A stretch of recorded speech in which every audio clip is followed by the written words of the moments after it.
Brent Gleeson, Embrace the Suck, the Navy SEAL Way to an Extraordinary Life. How many times a day do you wish for an easy way out, or someone to take away your pain? The truth is that we all face challenges, but how we deal with them is what separates us. In this blink to Brent Gleeson's Embrace the Suck, we'll look at 3 key aspects of cultivating resilience: challenge, commitment, and control. First, we'll examine how resilience experts view challenges. Then we'll look at how they use problems to grow.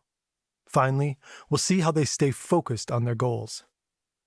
So if you want the tools and ammunition to find your purpose and live an extraordinary life, this is the blink for you. Get ready to turn pain into peak performance by embracing the suck. Turn pain into motivation and face challenges with positivity. Brent Gleeson and his fellow trainees faced the ultimate test of strength and resilience, the 6-day Navy SEAL selection course called Hell Week. The program is designed to push soldiers to their limits, but explosions, smoke grenades, and machine gun fire are just the beginning. The real challenge comes from surf torture, a grueling regimen involving constant exposure to the freezing ocean. As a result, the course has a failure rate of 70 to 80%. Crazy, right? But here's the thing. Those who survive the verbal and physical onslaught share one crucial trait. They embrace the suck. Basic underwater demolition training isn't for the faint-hearted. To succeed, applicants must learn to transform their pain into a powerful source of motivation. The question is, how do they do it? What separates those pushing through from those who ring the bell and quit? To answer this, we need to delve deeper into psychology. Have you ever faced a seemingly insurmountable challenge? Perhaps you've even considered quitting before you began. It's natural to try to avoid pain and adversity, but the problem is that doing so prevents you from achieving your full potential. So how can you overcome your fears and build your resilience? Here's where embracing the suck comes into play. Retired SEAL Jason Redman is a true fighter in every way. Despite being shot 7 times in battle, he refused to see himself as a victim. Instead, he focused on his recovery, declaring his hospital room a pity-free zone. Redman accepted his injuries, pain, suffering, and uncertainty with remarkable bravery. With an unwavering determination, he achieved a full physical recovery. His story shows that anyone can overcome even the harshest obstacles with the right mindset and attitude. Embracing the suck is about confronting problems head-on. It's about accepting that we don't always have control over what happens to us, but we do have control over how we react to it. We can develop the skills and resilience needed to handle even the most difficult situations by approaching our challenges with a positive mindset. Then, rather than seeing obstacles as roadblocks, we begin to see them as opportunities for growth and improvement. This shift in perspective empowers us to take action and tackle future challenges with greater energy and resolve. Before using painful experiences to fuel your growth, though, you need to understand where you are now. One practical way to answer this is to describe your core values. These are the fundamental beliefs and principles that guide your actions and decisions. They reflect your personality and the legacy you wish to leave. Are you ready to identify those values? Great. Grab a stack of Post-it notes and jot down 4 to 6 core values. Don't overthink it. Focus on capturing what matters to you most. You might even include values such as health, family, faith, or integrity, to name but a few. Before moving on to the next step, you should be aware that it isn't enough to simply acknowledge your core values. You should embody them too. For that reason, take action and actively integrate them into your daily life. After identifying your core values, the next step is to develop supporting behaviors that align with them. These supportive behaviors must be specific, measurable, and achievable. For example, if one of your core values is health, you could develop a diet plan, exercise regularly, prepare nutritious meals, and ensure you get enough sleep. Similarly, one of your core values might be integrity. In that case, Supporting behaviors might include honest and transparent communication, fulfilling your commitments and responsibilities, and standing up for what's right, even when it's difficult. Remember that small, deliberate actions can have a substantial impact over time. Actions, as they say, speak louder than words. But staying on track can be tough with the constant distractions of your hectic life. So, how can you remain focused and committed to your values? Consider using a calendar or a goal-setting app to jumpstart your progress. Improving your accountability is crucial to living out your core values. So display your supporting behaviors in a prominent location, such as on your wall or in the Notes app on your phone. The more often you see them, the more likely you are to take action. Try experimenting with different accountability methods until you find the best one. Of course, setbacks and mistakes are inevitable. When they happen, it's important not to be too hard on yourself. Instead, use the time to reflect on your approach and the supporting behaviors you put in place to figure out where you went wrong. Perhaps overindulging in sweets derailed your diet, or failing to schedule your time correctly cut your workout short. By analyzing your actions and identifying areas for improvement, you can develop mental resilience and a grittier mindset. As Gleeson puts it, you're building up your brain calluses. So embrace the suck, learn from your mistakes, and keep moving forward. By reframing your obstacles, you can realize your full potential and become the best version of yourself. So take some time to consider your values and devise strategies to implement them. Focus on your goals and recognize that every challenge you overcome is a plus for your growth. Because embracing the suck builds wisdom and strength, it helps you understand what truly matters in your life and commit to your values and priorities.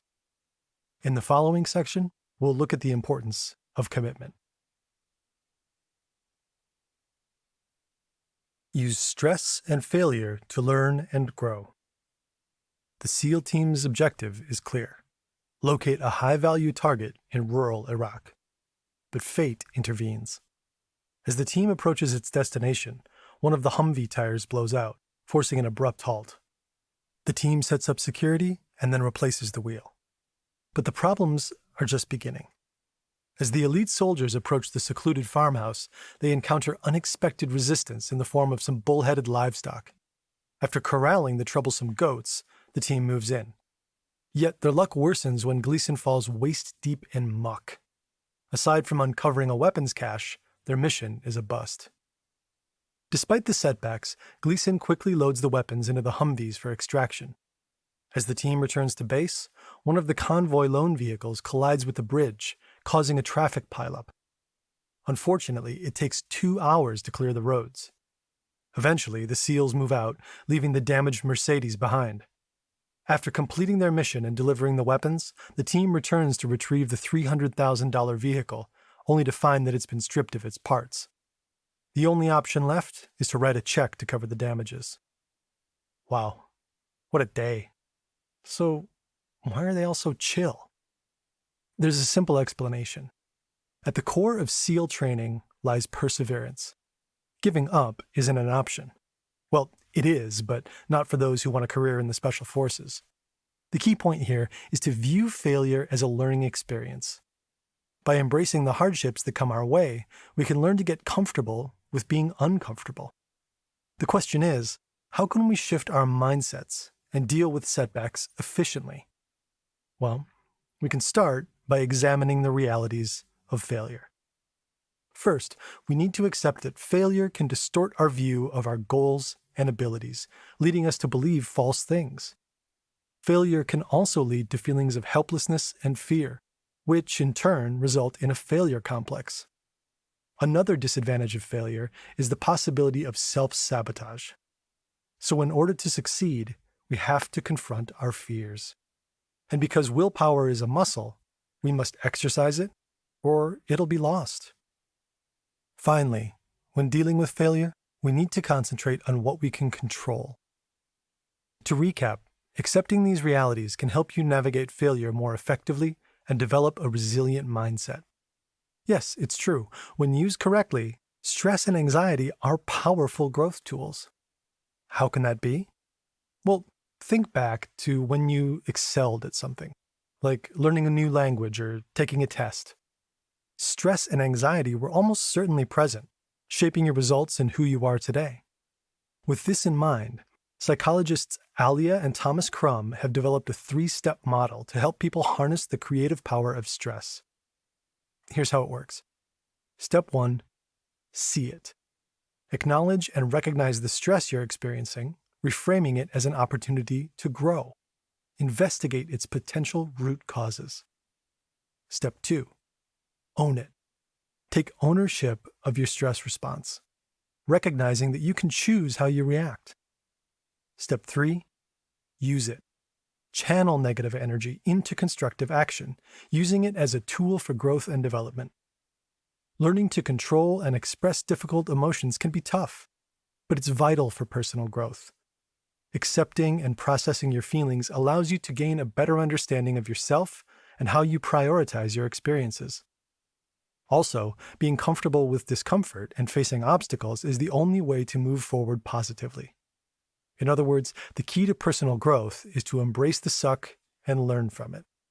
By doing so, you become more self-aware, empathetic, and resilient, capable of crushing any obstacle that comes your way. Are you settling for an unfulfilling job or relationship? Are you letting grudges, laziness, or quitting hold you back? To live an extraordinary life, you have to commit to embracing pain. Falling into a comfortable routine is easy, but this isn't the path to success. So are you ready to bust out of your comfort zone? Great. How can you do it? The answer might be simpler than you think.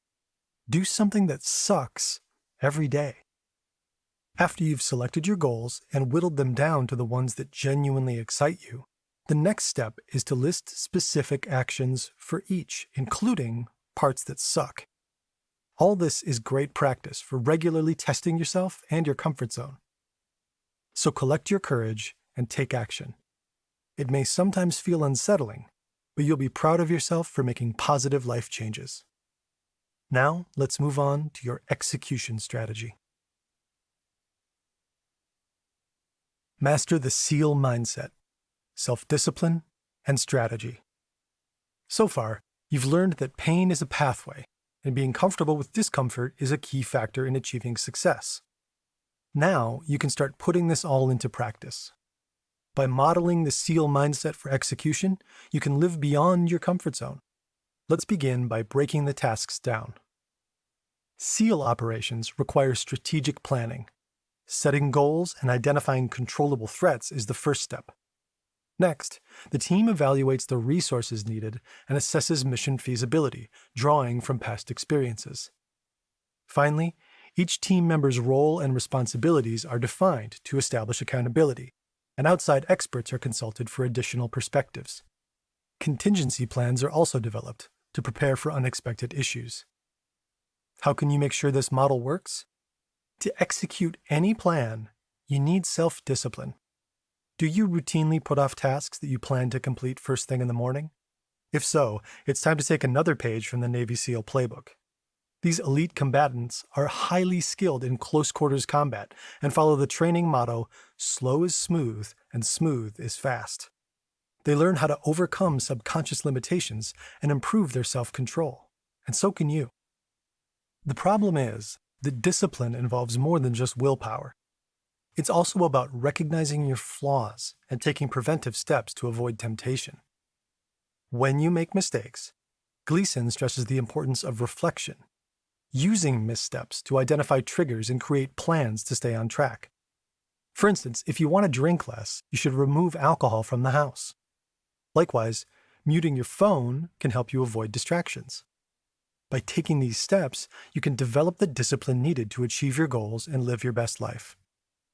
Ultimately, self-discipline is a crucial skill that you can master with the right approach. You must have self-awareness, a clear plan, and realistic expectations to achieve this. Previously, we mentioned the realities of failure.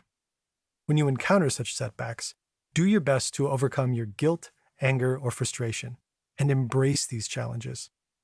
Remember to learn from your slip-ups and go easy on yourself when things don't go as planned. The fact is, life is short, so why not make the most of your time here? We humans have the unique power to influence our future by accepting responsibility for our actions and actively working towards something more meaningful. Living purposefully means rising above fleeting distractions and hollow relationships to pursue something more valuable, a life free of regrets. Fear should never hold you back. Not if you take control of your life and plan your future with the end in mind. Imagine the possibilities if you accepted pain as a necessary part of your journey to success. So don't leave your life to chance. Instead, ask yourself what truly matters and prioritize your goals accordingly.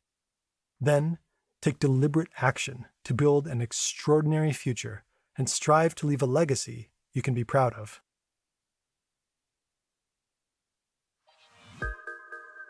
You've just listened to our blink to Embrace the Suck by Brent Gleeson. Here's some final thoughts. Instead of avoiding pain, embrace it and use it to propel you forward. By aligning your actions with your core values, you can face problems while remaining focused on your goals. Setting realistic targets and making steady progress requires self-discipline and self-awareness. So take small, incremental steps outside your comfort zone to promote growth. Then, using the see it, own it, and use it model, you can use stress and fear to your advantage. So embrace the suck and don't let failure cloud your vision of success. You are capable of overcoming any obstacle. Thanks for listening. Please leave a comment. We'd love to know what you think.